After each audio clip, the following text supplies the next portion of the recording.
आदित्यनाथ कंकांचल पहाड़ी पर 2120 फीट ऊपर स्थित सिरे मंदिर पहुंचे, जहां मंदिर की गादीपति पीर गंगानाथ महाराज के उन्होंने दर्शन किए। सीएम योगी आदित्यनाथ आज जालोर में ही रात्रि विश्राम करेंगे। इससे पहले सीएम योगी आदित्यनाथ जालोर पहुंचे और शांतिनाथ बालिका आदर्श स्कूल का निरीक्षण किया। आपको बता दें, जालोर के सिरे मंदिर पर स्थित रत्नेश्वर महादेव मंदिर की 375वीं वर्षगांठ पर महायज्ञ का आयोजन किया गया है, जिसमें उत्तर प्रदेश के मुख्यमंत्री योगी आदित्यनाथ हेलीकॉप्टर से जालोर आदर्श स्कूल के मैदान पहुंचे, जहां उनको जालोर के सिरे मंदिर के साधु संत और संत योगी प्रेमनाथ महाराज, आनंदनाथ महाराज, रेवतीनाथ महाराज और सभी ने स्वागत किया। जोधपुर में एनएसयूआई छात्र नेता बबलू सोलंकी की गिरफ्तारी के बाद मामला गरमा गया है। दरअसल जय नारायण व्यास यूनिवर्सिटी के केंद्र कार्यालय के बाहर पोस्टर फाड़ने के मामले में पुलिस ने कार्रवाई करते हुए छात्र नेता बबलू सोलंकी को हिरासत में लिया। इसके बाद कांग्रेस की ओर से एनएसयूआई से जुड़े तमाम कार्यकर्ताओं ने थाने के बाहर विरोध प्रदर्शन शुरू कर दिया। उन्होंने रातानाड़ा थाने के बाहर धरना देकर विरोध जताया। बाद में पुलिस देर रात 8:30 बजे के करीब बबलू को पुलिस थाने लेकर पहुंची, जहां कांग्रेस पार्टी के जिलाध्यक्ष ओमकार वर्मा सहित उनके वकील, पूर्व अतिरिक्त महाधिवक्ता मनीष व्यास, अनिल जोशी और कांग्रेस के कार्यकर्ता भी पुलिस अधिकारियों से मिलने पहुंचे। एसीपी से हुई बहस। छात्र नेता के समर्थन में एनएसयूआई के नेता भी रातानाड़ा थाने पहुंचे हुए थे। इस दौरान एसीपी से उनकी काफी बहस भी हुई। दिलीप चौधरी ने कहा कि वो कल फिर ऐसा करेंगे और शेखावत को काले झंडे दिखाएंगे और विरोध करेंगे। इस पर एसीपी चुनावत ने उग्र तेवर दिखाते हुए कहा कि किसी को भी कानून व्यवस्था हाथ में लेने की इजाजत नहीं है। रात्रि में विश्वविद्यालय के मुख्य कार्यालय पर कुछ एनएसयूआई के कार्यकर्ताओं द्वारा प्रदर्शन करते हुए कृत्य किया गया था, जिसके संबंध में एक आपराधिक प्रकरण पुलिस थाना रातानाड़ा में दर्ज किया गया है। उसके अनुसरण में उनको डिटेन किया गया है और अग्रिम कार्रवाई विधि अनुसार की जा रही है। जय नारायण व्यास विश्वविद्यालय के बाहर लगे पोस्टर फाड़ने का विवाद लगातार तूल पकड़ता जा रहा है। आज छात्र नेता बबलू सोलंकी को पुलिस ने गिरफ्तार किया है। विश्वविद्यालय की तरफ से पेश की गई एफआईआर, जिसमें कि राजकार्य बाधा सहित अन्य आरोप लगाए गए हैं। सबसे पहले हम बात करेंगे छात्र नेताओं से। सर, क्या विरोध है और जिस तरीके से भारतीय जनता पार्टी आरएसएस विश्वविद्यालय के अंदर वीसी के माध्यम से आरएसएस के कार्यक्रम, भारतीय जनता पार्टी के कार्यक्रम विश्वविद्यालय कैंपस के अंदर करवाने के कई बार अन्य को प्रयास पहले भी किए गए, परंतु जिस प्रकार पिछले 2-3 घंटों से हमारे एनएसयूआई के जिलाध्यक्ष हमारे साथी भाई बबलू सोलंकी को डिटेन करके पूरे शहर के अंदर पुलिस की गाड़ी में घुमाया जा रहा है। सर, आप अतिरिक्त महाधिवक्ता रह चुके हैं जी, किस तरह से देखते हैं पूरी एफआईआर को? देखिए, सबसे पहली बात तो ये है कि ये जो एफआईआर दर्ज करवाने वाले व्यक्ति था, उसने अपना दिमाग शायद काम में लिया नहीं, क्योंकि ये जो पुलिस थाना रातानाड़ा है, इसके बारे में अगर कोई लगा दे रातानाड़ा रेस्टोरेंट, तो क्या ये पुलिस लगने देगी? न्यायपालिका पर विश्वास है। सर, बात करें तो जो छात्र संगठन की बात करें, क्या आगे की रणनीति रहने वाली? देखिए, जो हमारे साथी है बबलू सोलंकी, जो लोकतंत्र तरीके से जो विरोध प्रदर्शन कर रहे थे, आज विश्वविद्यालय के गेट के सामने जिस प्रकार पर्यटन विभाग ने अपना जो गेट लगा के जो उसका नाम छुपाने का कार्य किया, वो वास्तव मुकदमा तो हमारी ओर से उनके ऊपर दर्ज करवाना चाहिए। पीछे नहीं हटने वाले, तो क्या यूथ रहेगी कल, किस तरह से विरोध रहेगा? सर, विरोध तो ऐसा है कि पूरी कांग्रेस पार्टी जो हमारे एनएसयूआई का जिलाध्यक्ष उनके साथ है और आम पब्लिक की भी उसके साथ भावना जुड़ी हुई है। जो मेन मुख्य मुद्दा है वो उन्होंने एक बोर्ड के ऊपर बीजेपी का कैसे लगा सकते हैं। बिल्कुल संविधान से चलेगा नहीं। अगर बात करें सर, किस तरह से आप देखते हैं इस पूरी गिरफ्तारी?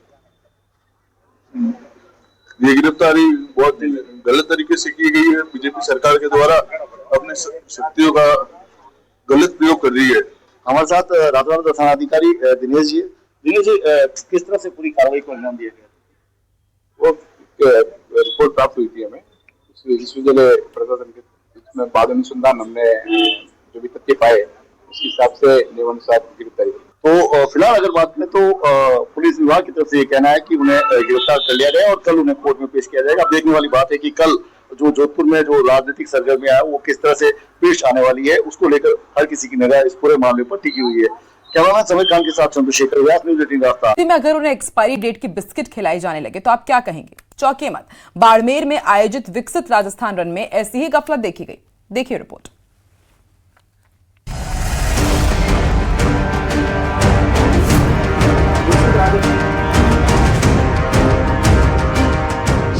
पहले दौड़ लगवाई, फिर एक्सपायरी डेट की बिस्किट खिलाई। धन्य हो महाराज, जरा तो रखते जनता जनार्दन की लाज।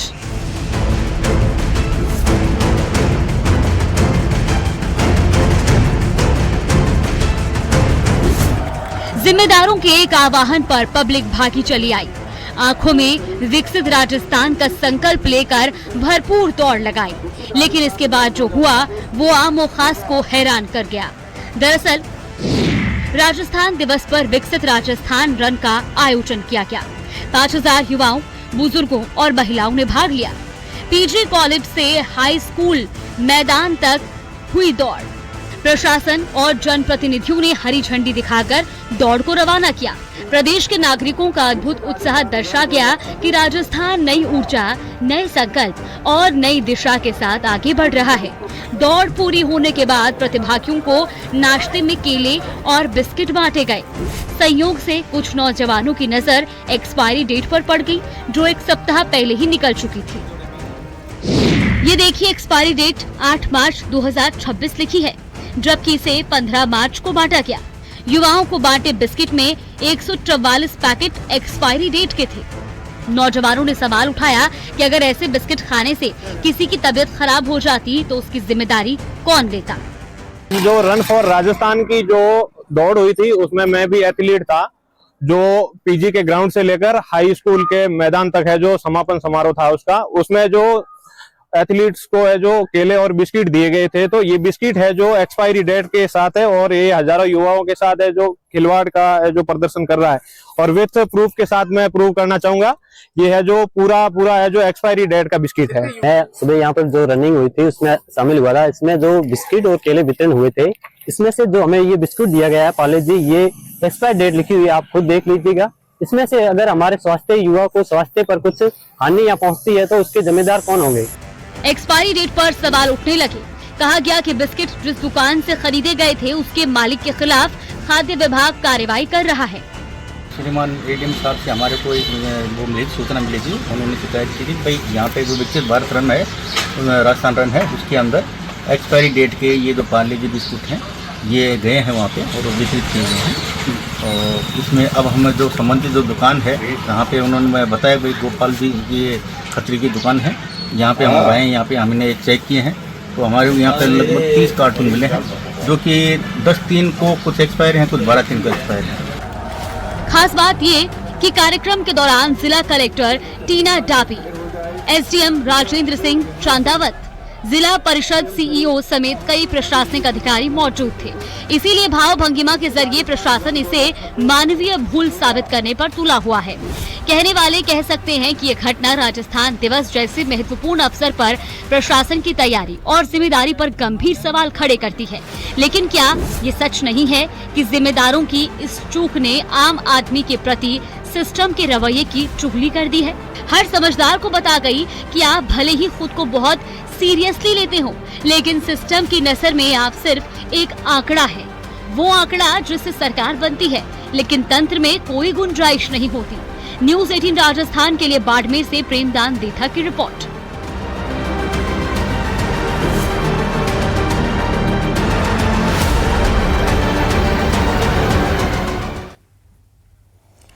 जालौर जिले की जसवंतपुरा उपखंड से एक एएनएम का रोते हुए वीडियो सोशल मीडिया पर वायरल हो रहा है। बताया जा रहा है कि मामला मनोहर जी का बास स्थित स्वास्थ्य केंद्र का है, जिसमें कार्यरत एएनएम आरती शर्मा ने वीडियो जारी कर अपनी पीड़ा बताई। डॉक्टर शांतिलाल पर मानसिक प्रताड़ना के आरोप लगे। वीडियो में उन्होंने बताया कि वो लगातार मानसिक दबाव का सामना कर रही है। एएनएम ने बीसीएमओ और सीएमएचओ से मामले में हस्तक्षेप कर न्याय दिलाने की मांग की है। वीडियो के वायरल होने के बाद मामला स्वास्थ्य विभाग के अधिकारियों के संज्ञान में आया, जिसके बाद अधिकारियों द्वारा दोनों पक्षों को समझाइश दी गई है। हालांकि मामले को लेकर विभाग स्तर पर आगे क्या कार्रवाई होगी, इसे लेकर अभी स्थिति स्पष्ट नहीं है। समाधान हो जाएगा और उन्होंने आगे शांतिलाल जी सर को भी समझा दिया है और मेरे से भी कहा है, तो मैं तो सिर्फ ये। अलवर के एनईबी थाना क्षेत्र में बिजली विभाग के लाइनमैन के घर चोरी का मामला सामने आया है। पीड़ित विजेंद्र सिंह ने पुलिस में रिपोर्ट दर्ज कराई। उन्होंने बताया कि वो परिवार के साथ गांव मसारी कठूमर में दादी के ब्रह्मभोज और पकड़ी रस्म में शामिल होने के लिए गए थे। इसी दौरान अज्ञात चोर घर में घुसे और कीमती सामान चोरी कर ले गए। चोर लैपटॉप, सरकारी बिलिंग फोन, सोने चांदी के जेवर, लक्ष्मी गणेश की मूर्तियां और नकदी ले गए हैं। बच्चों के गुल्लक में रखे करीब 10,000 रुपए भी वो चोरा ले गए।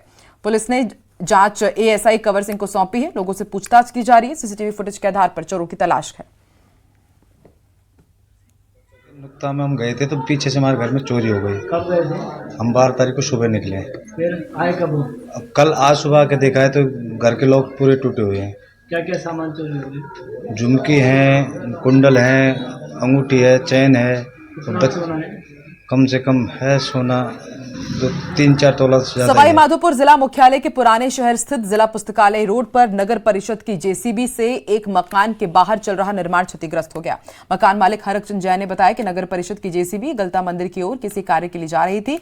इसी दौरान जिला पुस्तकालय के पास सकरी सड़क से गुजरते समय जेसीबी की टक्कर से उनका मकान बाहर से क्षतिग्रस्त हो गया। घटना के बाद मकान मालिक ने मामले की जानकारी एसडीएम गौरव मित्तल और जिला कलेक्टर को दी। प्रशासनिक अधिकारी मौके पर पहुंचे, निरीक्षण किया, आवश्यक कार्रवाई का आश्वासन दिया है। फरमाइन निकला, कमीशन के लालच में ये बैंक अकाउंट किराए पर लेते थे और ठगी की रकम यूएसडीटी के जरिए विदेश भेजने का भी खुलासा हुआ है और गिरोह का हैंडलर विदेश में होने की आशंका है। पुलिस आरोपियों से पूछताछ कर रही है।